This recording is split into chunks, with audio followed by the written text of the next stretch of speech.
Buenos días para todos. Gracias a Dios por este tiempo de poder estar alabándole. Y bueno, es un privilegio, una responsabilidad, una oportunidad el podernos poner delante de Dios, delante de su palabra, y que sea Él el que nos hable, el que toque nuestros corazones, el que nos diga las cosas que necesitamos escuchar, que necesitamos saber de Él. Necesitamos crecer en su camino, en sus palabras. Y Él tiene muchas cosas para decirnos, para hablarnos. Y bueno, a veces nuestras palabras no son todo lo elocuentes que nos gustaría que fuesen. Pero lo bueno es que no dependemos de una persona, de un hombre, sino de Dios mismo, y es Él el que está en este lugar, como ya pensamos, y es Él el que habla a nuestra vida. Uno de los valores más importantes que manejamos como sociedad, como personas, es el concepto de libertad, de la libertad. Los orientales, libertad o muerte, ¿no? Y todos pensamos en libertad como alguien que puede realmente hacer lo que quiere, ¿no? Tanto sea cualquier persona que camine así por la calle, vos lo parás y decís, mirá que sos un esclavo. No, pará, yo hago lo que quiero, voy, trabajo, si quiero salgo, si quiero me voy del país, hago lo que yo quiero, ¿no? Y ese es el concepto de una persona libre.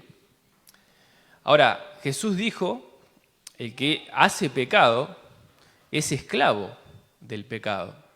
Entonces, ante esas palabras del Señor Jesús, tenemos que reconocer que cualquier persona que nace sobre esta tierra, por más que se piense que es libre, si hace pecado o es un pecador, es un esclavo del pecado. Ahora, los que ya hemos conocido a Cristo, hemos sido liberados del pecado.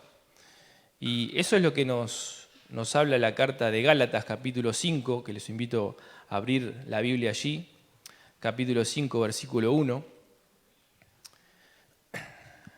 porque nos dice de permanecer firmes en la libertad con la que Cristo nos hizo libres y no estemos otra vez sujetos, sometidos, atados al yugo de la esclavitud.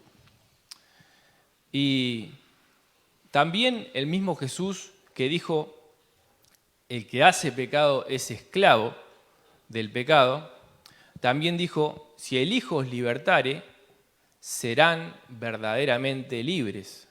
Y también dijo, conocerán la verdad y la verdad los hará libres. Entonces, Jesucristo mismo es el que nos dio la libertad del pecado. Eso que nosotros no podíamos conseguir de ninguna manera porque estábamos separados de Dios, totalmente ajenos a la vida de Dios, imposibilitados de llegar a su presencia, a su gloria, a su gracia, a su santidad. Eso fue lo que Cristo resolvió por nosotros al tomar, como recordábamos recién a través de estos símbolos, del cuerpo y de la sangre del Señor, a tomar sobre sí mismo, sobre nosotros, nuestra culpa, nuestra vergüenza, nuestra maldad, nuestro pecado, y cargarlo por nosotros sobre sí mismo en la cruz. Y al morir de esa manera, al pagar el precio de nuestras culpas, de nuestros pecados, Él nos hizo libre del pecado. Y la versión, voy a leer aquí el libro de Gálatas, capítulo 5, versículo 1 al 6, en la versión de las Américas, dice así: Para libertad fue que Cristo nos hizo libres. Por tanto, permaneced firmes y no os sometáis otra vez al yugo de esclavitud. Mirad, yo Pablo os lo digo, que si os dejáis circuncidar, Cristo de nada os aprovechará. Y otra vez testifico a todo hombre que se circuncida, que está obligado a cumplir toda la ley. De manera de Cristo os habéis separado, vosotros que procuráis ser justificados por la ley. de la gracia habéis caído. Pues nosotros por medio del Espíritu esperamos por la fe la esperanza de justicia. Porque en Cristo Jesús ni la circuncisión ni la incircuncisión significan nada, sino la fe que obra por el amor. Entonces, bueno, aquí tenemos cómo Pablo les habla a los creyentes en la región de Galacia, a los Gálatas, que Cristo nos llamó a esta libertad, a vivir en esta libertad. Pero dice, permanezcan firmes, no vuelvan otra vez a ser esclavos. Y uno dice, ¿es realmente esto posible? Sí, bueno, por algo se los está diciendo. Pero ¿cómo podía ser esto posible? Dice que si se dejan circuncidar, de nada Cristo les iba a aprovechar. No está hablando solamente del ritual de la circuncisión que se practicaba a todo varón judío de los 8 días de nacido, y también, obviamente, a los prosélitos, es decir, a los no judíos que se convertían al judaísmo, también los circuncidaban, evidentemente, de grandes, pero eso era una señal, una marca que Dios había dado a Abraham, al patriarca, como una muestra de pertenecer al pueblo de Dios. Pero no era una marca en la carne la que hacía de verdad al judío, porque después el apóstol Pablo dice, el judío de verdad es el que es en el corazón. Y de nada valía, el Antiguo Testamento decía, ser circuncidados en el cuerpo y ser incircuncisos de corazón. Lo importante era el corazón. Pero acá se refiere no solamente a la circuncisión, a esa marca que decíamos en el cuerpo, sino también a todo lo que es la manera de vivir y de relacionarse con Dios y de buscar la salvación y de buscar agradar a Dios que tenían en el judaísmo. Es decir, de obedecer las normas rituales de la religión judía para tratar de agradar a Dios. Los creyentes en Galacia no eran judíos, eran griegos, eran de diferentes etnias, que habían conocido el Evangelio a través de la predicación del apóstol Pablo y de sus compañeros. Pero después habían venido los maestros judaizantes, aquellos que le venían a decir, bueno, está bien, ustedes recibieron a Cristo, empezaron bien, pero para realmente agradar a Dios tienen que guardar estos ritos, porque nosotros tenemos a Moisés que lo enseña en las sinagogas todos los sábados de hace muchísimo tiempo y tienen que circuncidarse y guardar la ley y guardar los días y las fiestas y etcétera y toda una serie de cosas que les enseñaban ellos. Y uno dice, bueno, en aquel entonces la fe cristiana era bastante nueva. Sin embargo, la enseñanza de Moisés, de la ley de Moisés, tenía ya miles de años. Y uno dice, bueno, si un gálata, un creyente gálata venía a preguntar, quizás, sin estas palabras de Pablo, quizás uno le podría decir, bueno, está bien, hacerles caso, porque de última parece una buena idea, parece nacido de una buena intención. Sin embargo, no. Acá Pablo lo aclara y dice bastante fuerte, mirad, yo Pablo os digo que si os dejáis circuncidar, y ahí está diciendo esta manera de vivir basado en el esfuerzo personal, siguiendo la ley, Cristo de nada os aprovechará. Esa palabra aprovechará significa en el griego ser útil, ser de provecho, ayudar. Es decir, de nada les va a ser de ayuda. Y uno dice al principio, en el momento que escucha eso, bueno, ¿y qué pasa con la salvación? ¿Qué pasa con un creyente gálata, que de repente sigue la enseñanza de estos maestros judaizantes y se circuncida y empieza a guardar la ley? ¿Perdió la salvación? ¿Es posible que haya perdido la salvación? ¿Es posible que esté diciendo eso aquí Pablo? La salvación no está en juego. ¿Por qué? Porque de otra manera no sería posible que Jesucristo hubiese dicho en Juan 6:47, de cierto os digo, el que cree en mí tiene vida eterna. Y entonces, si un creyente, como dice de Galacia, creyó y tiene vida eterna, esa vida no termina, no tiene principio ni fin. Y Jesucristo lo aseguró, tiene vida eterna. ¿Cuándo se termina eso? ¿Cómo es posible que eso se deshaga? ¿Cómo es posible que la palabra del Hijo de Dios sea invalidada? ¿Es posible eso? No, no es posible. También, por si fuera poco eso, Romanos 10:13 dice, porque todo aquel que invocare el nombre del Señor será salvo. La palabra de Dios lo afirma. ¿Cómo puede ser que alguien invoque para salvación? Invocar significa clamar para salvación, como cuando Pedro se hundía, sálvame, Señor. Y el Señor, ahí Pedro clamó, invocó. Y nosotros hicimos eso, invocamos el nombre del Señor.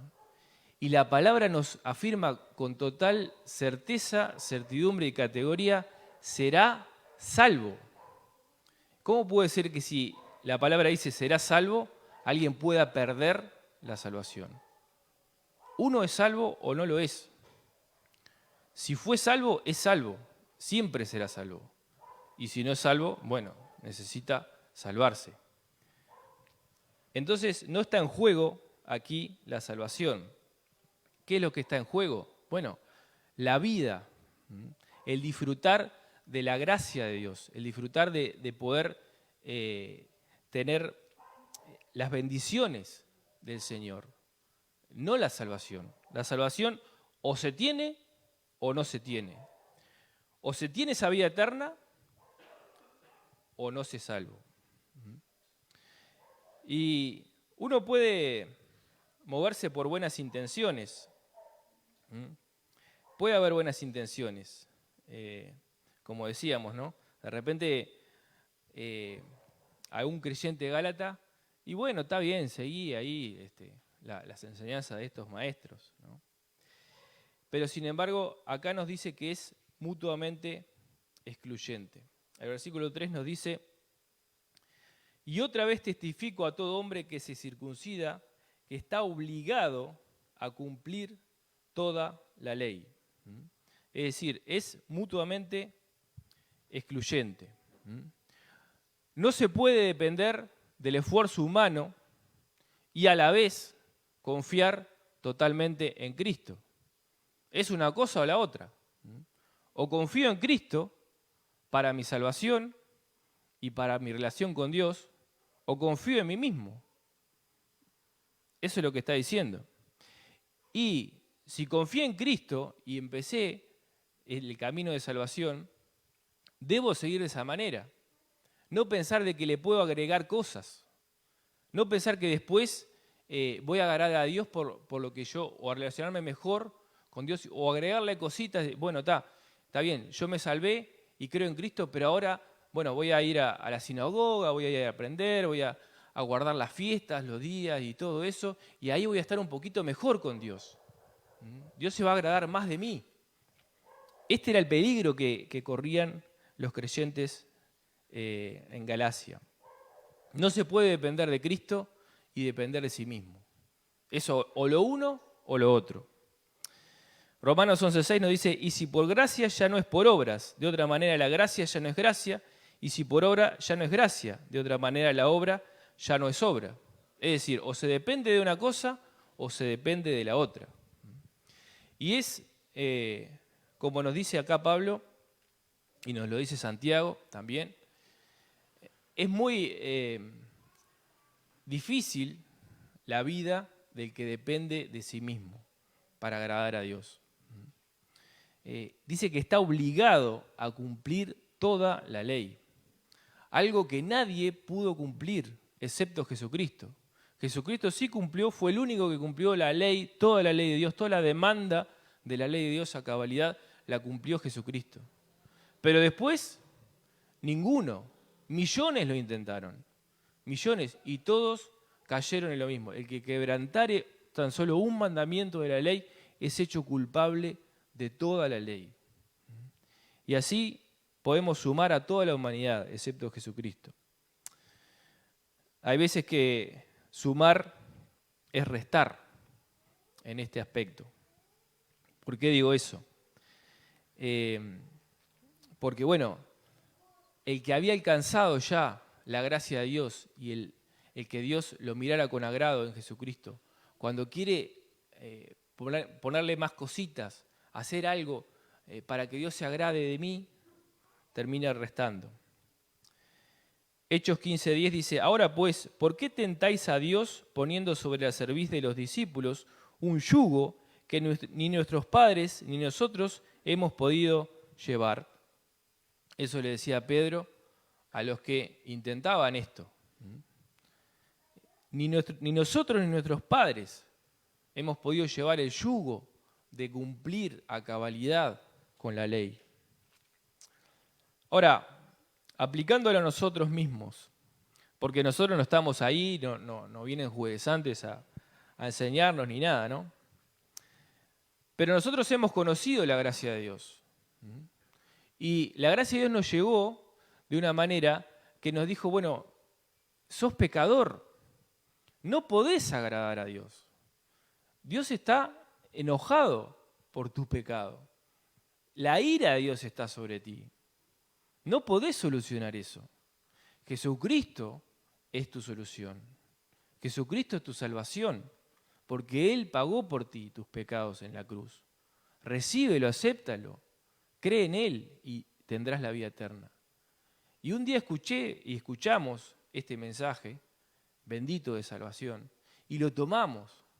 ¿Y qué recibimos? Recibimos el perdón, recibimos la gracia de Dios, disfrutamos del perdón y de la gracia de Dios.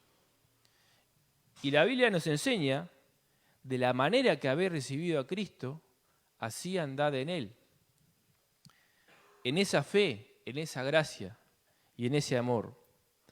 Y me pregunto y te pregunto, ¿confiamos plenamente en la gracia de Cristo? No solo ya para la salvación, sino para la vida diaria, para la comunión con Dios. No pensemos que el que vive solo por la fe es alguien vago, es alguien que no le gusta hacer las cosas. Porque Romanos 4:5 dice, mas al que no obra sino cree en aquel que justifica al impío, su fe le es contada por justicia. Es decir, todos nosotros hacemos cosas, eso no lo vamos a negar, ¿no? Tenemos que hacer cosas, tenemos que servir, Dios nos llama a servir, creciendo en la obra del Señor siempre, sabiendo que vuestro trabajo en el Señor no es en vano. Tenemos ministerios para los niños, para los jóvenes, tenemos para las damas, ayudamos en lo que podemos, repartimos canastas, hacemos muchísimas cosas, tenemos que hacerlo perfecto, es así. Pero eso es mi base de relacionarme con Dios, eso es mi base de que Dios se agrade de mí. ¿En qué me baso yo para decir Dios se agrada de mí? Solo en Jesucristo, solo en Jesucristo. En tal sentido, no hay obra, pero hay que ser muy valiente para decir no obro, pero creo. Porque estás apostándolo todo, por decirlo de alguna manera. Como dice, pone todos los huevos en la misma canasta. O sea, está totalmente confiando plenamente en Jesucristo y nada en sí mismo. Bueno, el que no obra sino cree en aquel que justifica al impío, su fe le es contada por justicia. Y esa es la manera de vivir, porque si no nos transformamos en unos legalistas que hacen cosas, que van a buscar niños, que predican, que enseñan, que hacen, que todo, buscando agradar a Dios en el sentido legalista, y así no se disfruta la vida. Y Dios no está agradado de esa manera.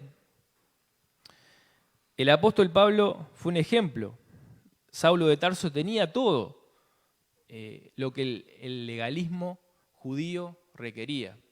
Todas las condiciones, toda la actitud, todas las obras, todo el trabajo, todo el celo. Sin embargo, él se encontró con Cristo y se dio cuenta que estaba totalmente equivocado. Y él dijo que todo, pero cuantas cosas eran para mí ganancia, las he estimado como pérdida por amor de Cristo. Todo ese celo, todo ese trabajo, toda esa tarea, no servían para nada. Y después, cuando fue a decir, trabajé más que todos, dice, pero no yo. Es decir, no a mi vieja manera, sino la gracia de Dios conmigo. Pregunto, hermano, ¿las cosas que haces, las haces de esta manera, con la gracia de Dios contigo? ¿O las haces vos tratando un esfuerzo denodado de agradar a Dios? Es totalmente diferente. Y 1 Pedro 2:5 también nos dice, vosotros también como piedras vivas sed edificados como casa espiritual y sacerdocio santo para ofrecer sacrificios espirituales aceptables a Dios por medio de Jesucristo. ¿De qué manera son esos sacrificios espirituales aceptables y agradables a Dios? ¿Por medio de quién son aceptables? Por medio de Jesucristo. Cristo, solo Cristo, siempre Cristo. Porque este es mi Hijo amado, en Él tengo contentamiento. Dijo el Padre, dijo Dios el Padre a todos, refiriéndose a Cristo. También dice Hebreos 12:28, así que recibiendo nosotros un reino inconmovible, tengamos gratitud y mediante ella sirvamos a Dios, agradándole con temor y reverencia. Entonces, sí, Dios nos llama a servir. Y esto tiene que quedar claro también. Todos nosotros somos llamados a servir. No hay desocupados en la obra de Dios. La iglesia es el cuerpo. La iglesia es muchas cosas, pero es un cuerpo. Y en el cuerpo, cada miembro, cada parte del cuerpo, de tu cuerpo, tiene una función. Está vivo, está conectado, pasa la sangre, tiene una función.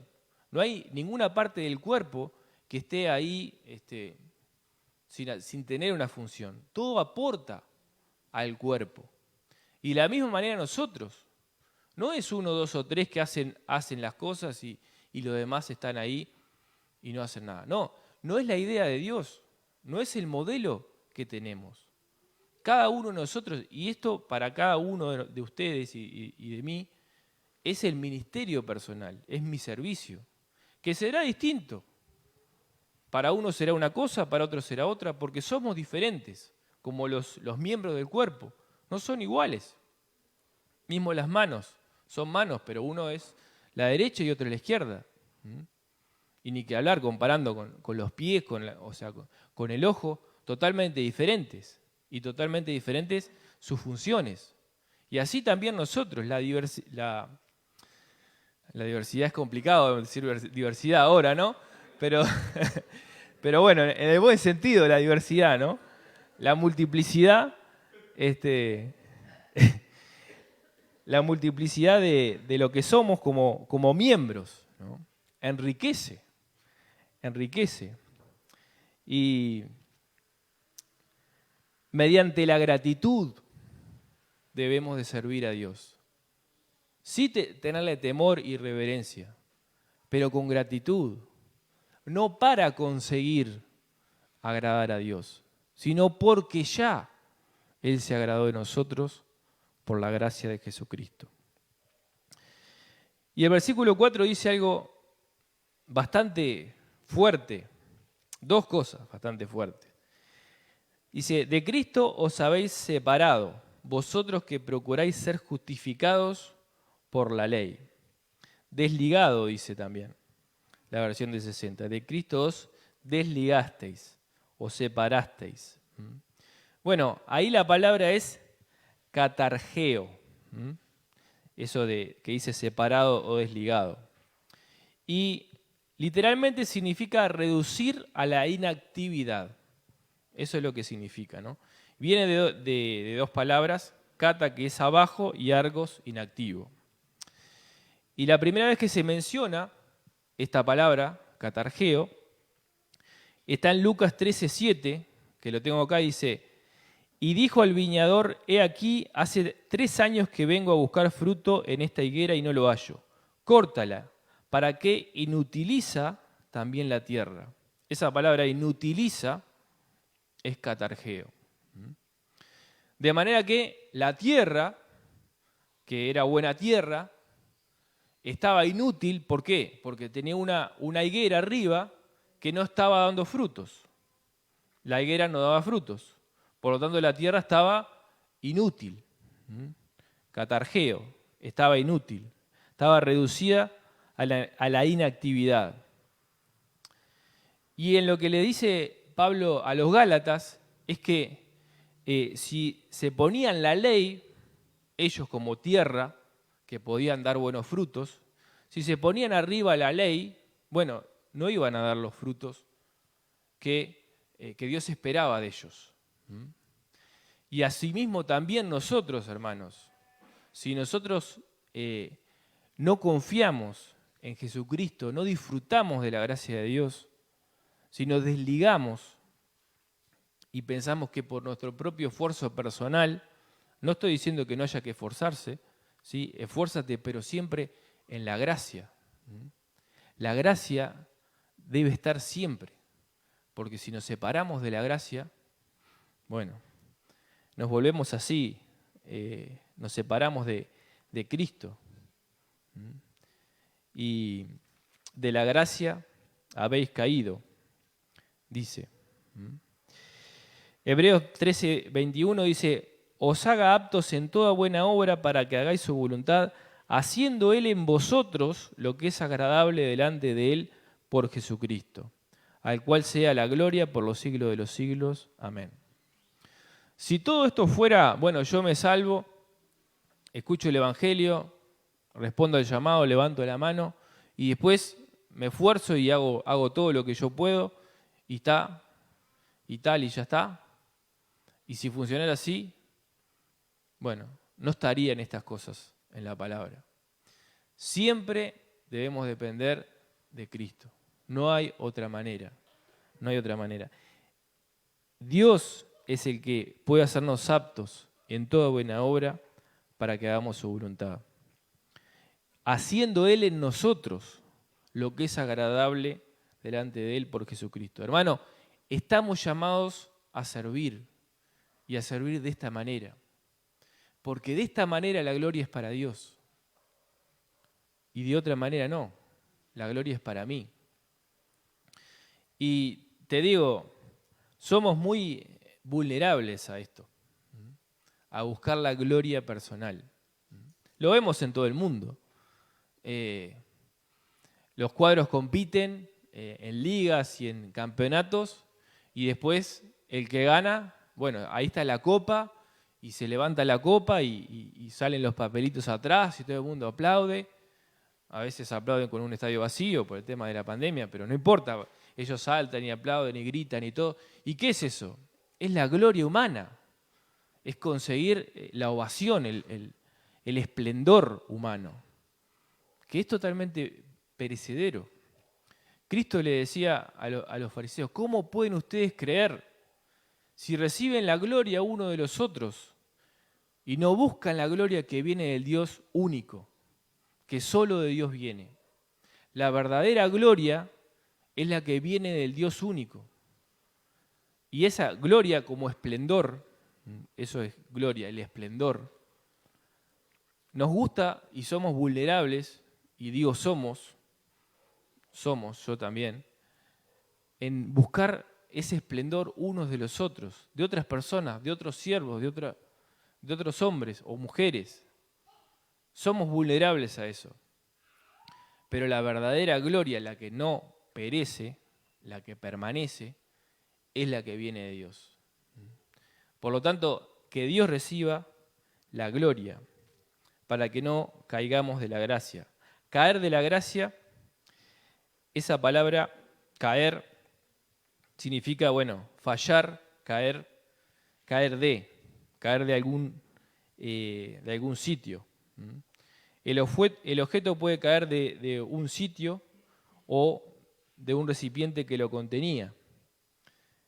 Y si eso pasa, si en realidad te encontrás haciendo las cosas que habitualmente haces en tu propio esfuerzo personal, lamentablemente tendrás la experiencia del apóstol Pablo en Romanos 7, donde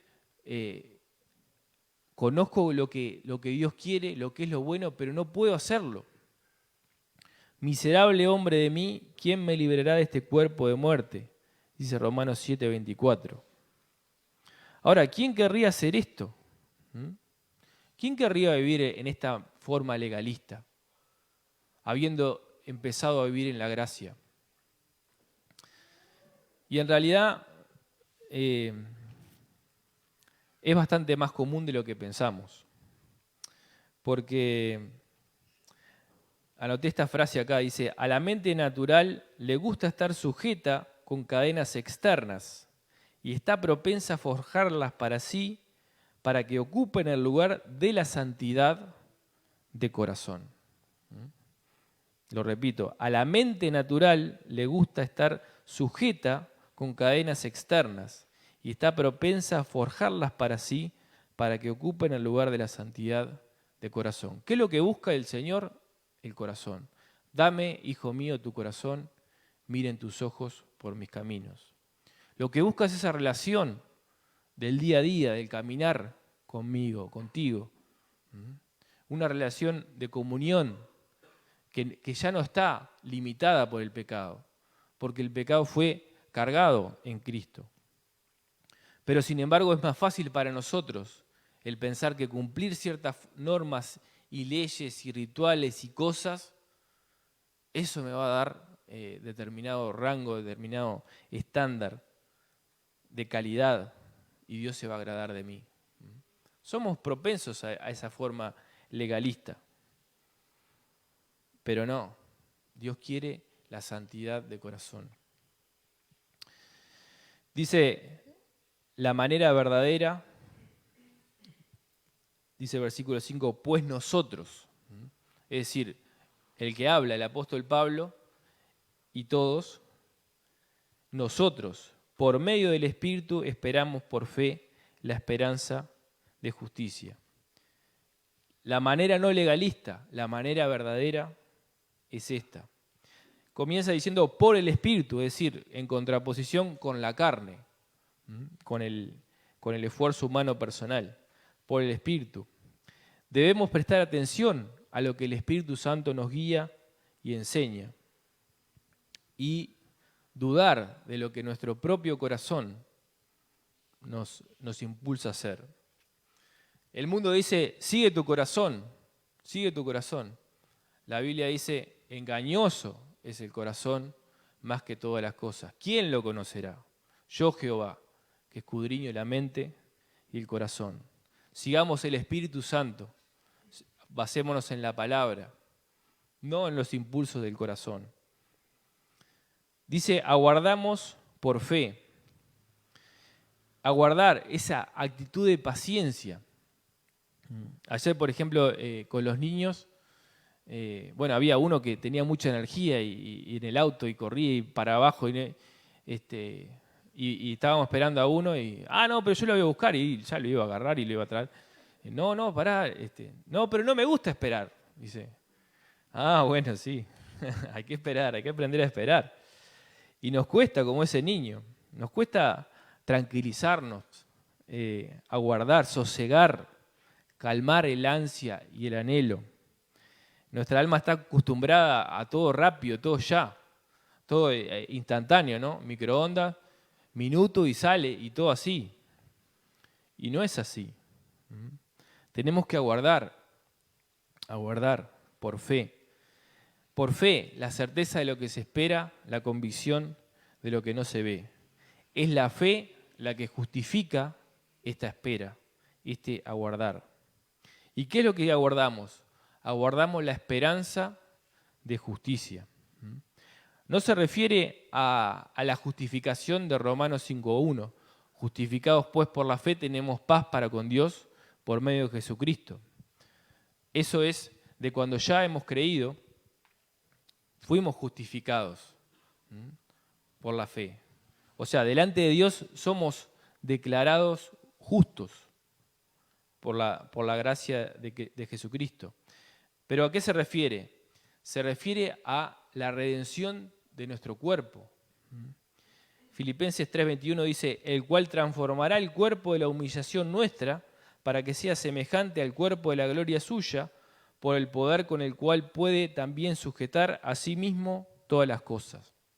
Es decir, nosotros ahora, si bien fuimos justificados, fuimos declarados justos por Dios, pero esperamos más cosas. Esperamos que nuestra vivencia humana, poder realmente disfrutar una completitud de santidad. Porque ahora tenemos una lucha, nuestra carne contra el espíritu, y se oponen entre sí. Acá Gálatas más adelante lo dice. Pero en ese momento de poder ver y disfrutar esa justicia de que habla acá, eso será completo. 1 Juan 3:3 dice, amados, ahora somos hijos de Dios y aún no se ha manifestado lo que hemos de ser, pero sabemos que cuando Él se manifieste seremos semejantes a Él porque le veremos tal como Él es. Y todo aquel que tiene esta esperanza en Él se purifica a sí mismo, así como Él es puro. Esperemos. Hoy, por ejemplo, hace un ratito cantábamos, ¿no? De la esperanza, de cara a cara espero verle, de cuando allá se pase lista, a mi nombre yo feliz responderé. Esas cosas nos hacen bien, aguardar, resaltar lo que esperamos, lo que anhelamos, aguardar, es necesario.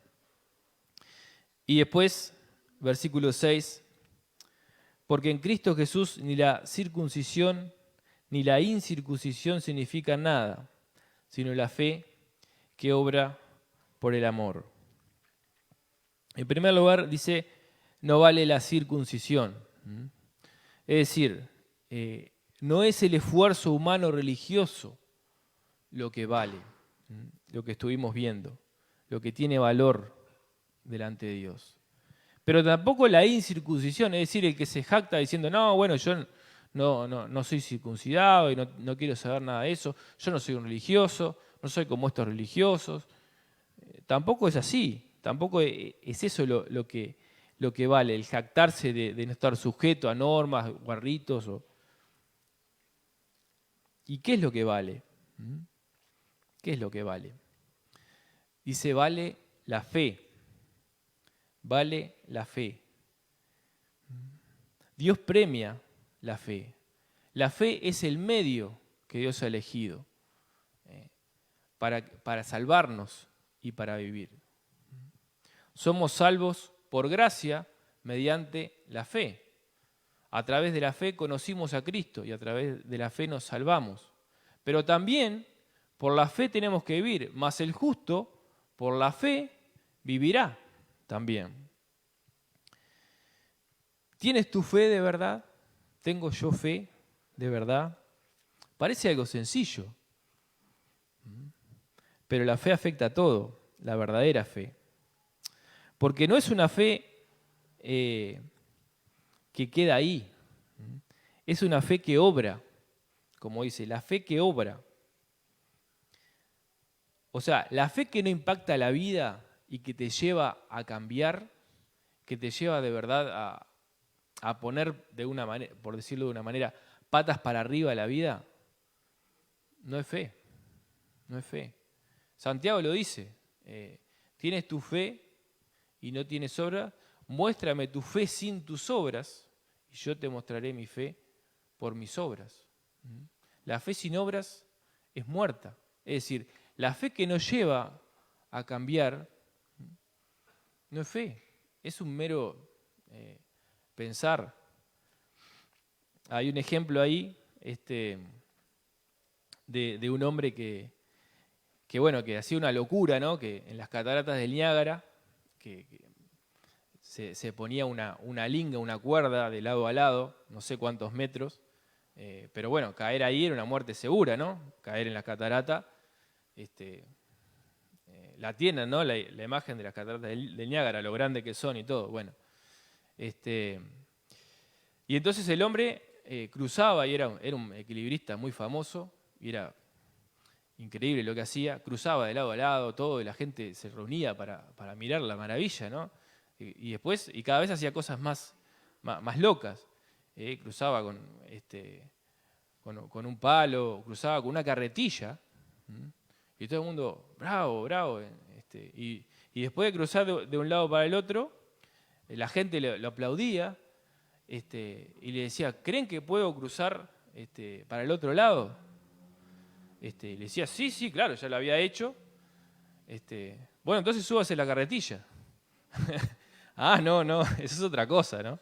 O sea, yo creo, pero mientras no me vaya la vida en eso. O sea, si me va la vida en eso, ahí es totalmente diferente. Bueno, la fe es eso, es subirse a la carretilla. Si Cristo no es el único medio de salvación, no lo es para nada.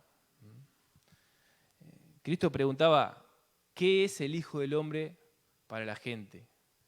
¿Qué soy yo para la gente? ¿Qué soy yo para ustedes? ¿Quién soy yo?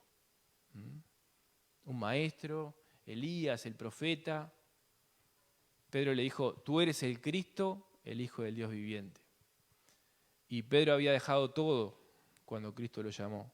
Le dijo, sígueme, y lo dejó todo y le siguió. La fe que obra. Si tienes fe, sin duda, tu vida lo va a mostrar. No es necesario que te lo pidan. La fe implica eso, la fe que obra, la fe que se mueve, la fe que activa, la fe que acciona. Pero no que acciona por vanidad, por vanagloria, por una ganancia personal, sino la fe que obra por el amor. La fe que obra por amor. Puede haber muchas obras, de hecho hay muchas obras en el mundo, pero no tantas movidas por el amor. No es por vanidad, no es por una ganancia personal. Y 1 Corintios 16, 14 dice, todas vuestras cosas sean hechas con amor. Y acompáñenme ahí a Corintios 13, 1 Corintios 13, para pensar un poquito acerca del amor. El amor que Dios nos tiene, el amor que Dios nos mostró. Pero también el amor que nos llama a tener a nosotros en nuestra relación con Dios y en nuestra relación con nuestros hermanos y con los demás. Si yo hablase lenguas humanas y angélicas y no tengo amor, vengo a ser como metal que resuena o címbalo que retiñe. Y si tuviese profecía y entendiese todos los misterios y toda ciencia, y si tuviese toda la fe, de tal manera que trasladase los montes y no tengo amor, nada soy. Y si repartiese todos mis bienes para dar de comer a los pobres, y si entregase mi cuerpo para ser quemado, y no tengo amor, de nada me sirve. El amor es sufrido, es benigno, el amor no tiene envidia, el amor no es jactancioso, no se envanece, no hace nada indebido, no busca lo suyo, no se irrita, no guarda rencor, no se goza de la injusticia, mas se goza de la verdad. Todo lo sufre, todo lo cree, todo lo espera, todo lo soporta. El amor nunca deja de ser, pero las profecías se acabarán y cesarán las lenguas y la ciencia acabará. Esto es el amor. El amor no es un sentimiento, el amor no es pasión, esto es amor. Y esto es lo que Dios nos llama. Todas las cosas sean hechas con amor. Con amor. Lo que vale es la fe que obra por el amor. Y nosotros le amamos a Él, a Dios, porque Él nos amó primero. Y está bueno pensar en la gracia de Dios. La gracia de Dios está personificada en Jesucristo. Hay una ilustración de lo que es la gracia, ¿no? Y es una historia de un hombre que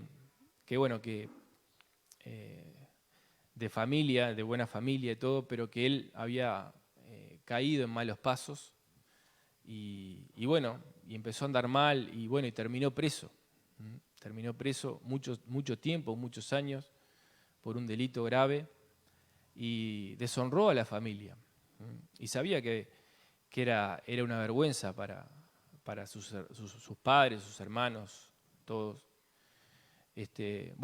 Terminado de cumplir la condena, le escribe una carta a la familia, en aquel tiempo cartas, ¿no?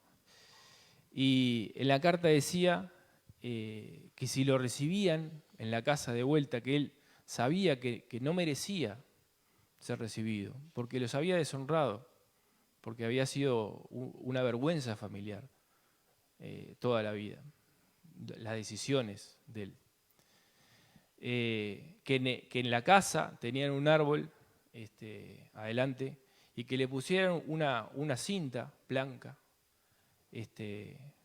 ahí. Y él iba a pasar en el ómnibus, iba a ver el árbol.